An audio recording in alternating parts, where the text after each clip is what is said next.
mình đang ở thuê bán của mũi thông của con cua này cua phình tiết đấy nghệ bằng chạm với nghệ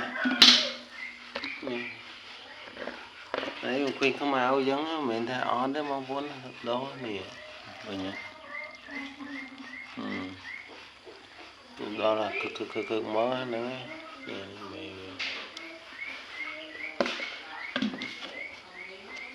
chồng một con này đấy con tế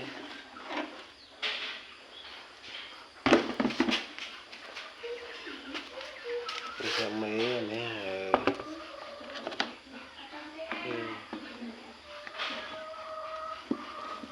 đây thằng này nhỏ thế này